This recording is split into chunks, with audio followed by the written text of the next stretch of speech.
Hey everyone, David Aragona and Craig Milkowski are taking a look at the first of a quartet of stakes races on Saturday at Aqueduct. Race 4 is the Notebook Stakes for the New York bred 2-year-olds going 6 furlongs on the main track. Got a field of 9 signed on for this race, Craig, and a couple of horses that I think are going to take some money, including the number 3, Agalos the Great, who's been picking up minor awards in stakes races recently, as well as the number 6, Works For Me, who's coming out of a big effort on the turf. We'll see if that translates to the dirt. Yeah, I think it's an interesting field. Drew a big field of 9, as you noted, and good competitive betting race. Let's take a look at the Time Form US pace projector before we get into the main contenders, because it does feel like a few of these horses want to be forwardly placed, including the number 6, Works For Me, who has shown speed on both the dirt and the turf recently. I think his rider, Irad Ortiz, would be happy if he's able to hustle him to the lead early, but there are some others that want to be forward, like the number 1, Ice the Kicker, coming out of a gate-to-wire victory. The 4, Detective Tom, has showed speed, as well as the number 8, Always a Warrior. So I wouldn't be surprised if this fast-paced flag turns out to be accurate. No, I agree with it. Even the 7-horse Perliano is another one who just broke his maiden in the slop going wire to wire. So it's a race that I think is going to feature quite a bit of pace early. Let's kick off the contenders with the number 1, Ice the Kicker, and we'll take a look at his maiden victory last time out at Aqueduct when he was a gate-to-wire winner over a pretty soft field for the level. Admittedly, when I was handicapping and making the morning line for this race, I remember thinking that this was one of the weaker New York bred maiden special weight races that we had seen. Just not a whole lot of form coming in here. The runner-up came back on the turf and didn't do much running in his next start. So I think it's a big step up in class for Ice the Kicker, Craig, but at least he did take a big step forward from a speed figure standpoint. He did. He jumped up to an 85. He'll probably likely need to take another jump up with a much bigger race rating in here. Not a big fan of him drawing the inside post position in a race that features quite a few horses who could show speed to his outside. The number 2 is Bone Chance, who is coming out of a couple of stakes attempts in his prior 2 races.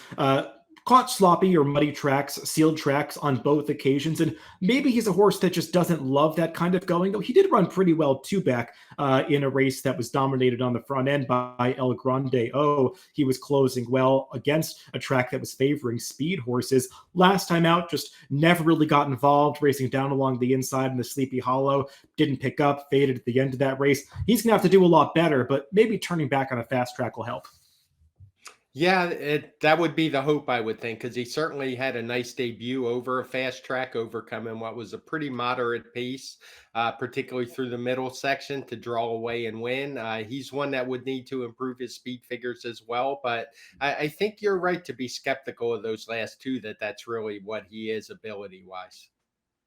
Number 3 is Agalos the Great, and he actually finished ahead of Bone Chance in each of those 2 stakes races that we just talked about, the Bertram F. Bongard and the Sleepy Hollow. And Craig, when I'm watching those 2 races, I see a horse that wasn't really getting the distance. He ran well to about the furlong pole in the Bertram F. Bongard, and then was sort of flattening out at the end as he was gamely trying to chase El Grande home. And then last out is even more pronounced in the Sleepy Hollow. He made a big middle move around the far turn, going from 6th up to 2nd in about the span of a furlong. It looked like he was going to challenge the winner of that race at the quarter pole. But once they got into the stretch, he just flattened out at the end. I wonder if he's a horse that's really going to appreciate this turn back.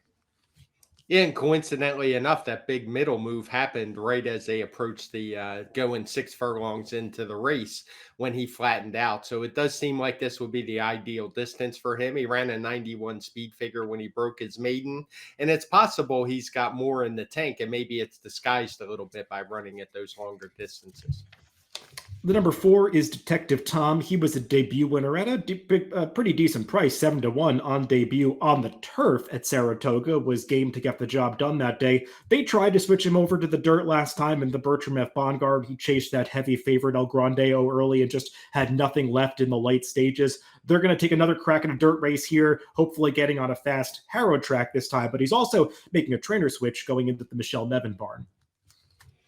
Yeah, he's a tough call for me. He pressed a very good horse. You've mentioned El Grande O a couple times. Had he been entered here, he'd likely be an odds-on favorite. So he was pressing a much better horse that day.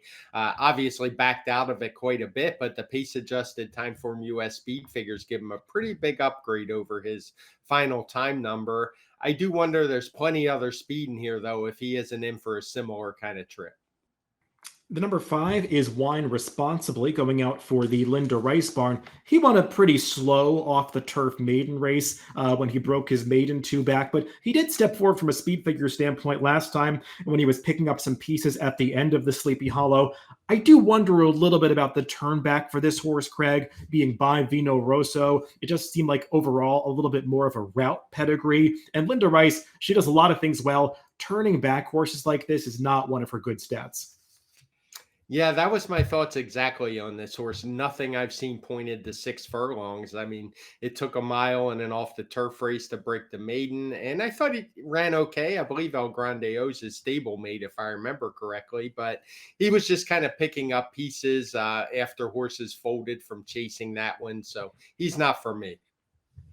The number 6 works for me at first glance. Might look like a turf horse based on his last race, which we'll take a look at here when he was beaten narrowly, finishing third in the Atlantic Beach and getting a career best 112 time form US speed figure for this performance, running against some very good open company foes. But even if you draw a line through this race, Craig, he's competitive on his prior dirt races where he kept pretty good company running against Bookham Dano, two back, who was a very impressive undefeated horse up until that point, and actually finishing ahead of Where's Chris, who came back to win the Nashua in his next start. And before that, he was no match for El Grande O and the Wine Steward, but they're two of the best New York bred 2-year-olds out there. So works for me, makes plenty of sense in this race, even if you don't think he's going to repeat that turf speed figure from last time.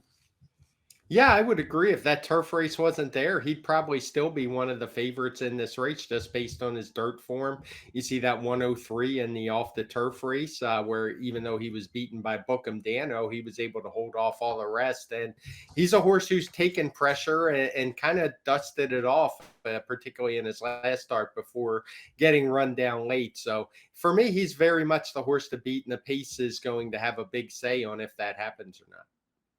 The number 7 is Perliano. He's a horse that took a few starts to break his maiden, picked up a minor award behind Mischief Joke two back, and then got the job done last time over a sloppy track. He was fending off a horse, Quiet Wisdom, who has shown a little bit of hang in his races, so I don't want to give Perliano too much credit for putting that foe away, but he did show improved speed with the blinkers on, so maybe he'll be a part of the pace here.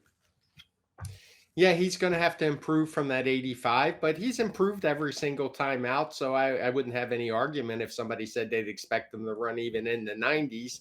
I just wonder if he's up to the pace and pressure that he's going to face here. The number 8 is Always a Warrior, who was a debut winner over the Slop at Saratoga this summer. Came back and was no match for the Wine Steward, El Grande O, and some others in that funny side. Then tried open company last time at Pimlico, racing over another sloppy track with blinkers on. He broke away from that field in the middle of the turn, opened up a lead at the top of the stretch, but just couldn't quite hold on. The winner of that race, Boy Magic, feels like an undefeated runner that has some talent, but still, this horse needs to get faster if he's going to be competitive here. Those speed figures are definitely a concern. He's a horse who has some speed, but even when things went his own way, he just hasn't run fast enough. And then the number 9 is Taporical. He's a horse that also needs to get quite a bit faster. He's coming out of some lesser races at Delaware, switching into the Rachel Sells barn for this race. I guess if you're going to try to make a case for this horse, Craig, you're hoping the pace heats up and he can pick up pieces.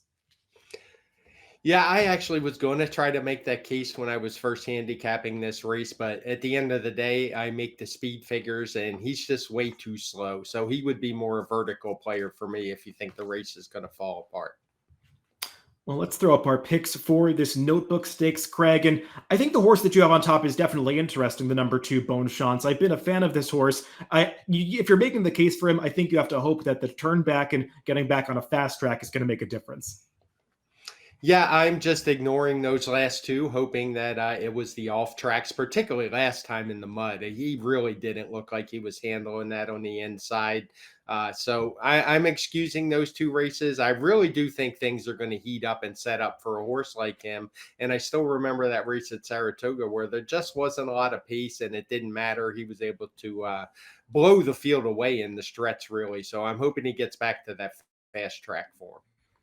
Yeah, I just had trouble getting past the two favorites in here. I think Works for Me makes a lot of sense off his prior dirt races. I wonder if he could get over bet with Irad Ortiz taking over the mount off that big speed figure on the turf. So I put the number 3, Aguilos the Great, on top. Just strikes me as a horse that's going to appreciate this turn back in distance. And I think, to me, he's just shown a little more than some other horses that will be rallying from off the pace in this notebook. So the number 3, Aguilos the Great for me, and the number 2, Bone Chance for Craig in this 4th race on Saturday at Aqueduct. Good luck if you're playing the races this weekend.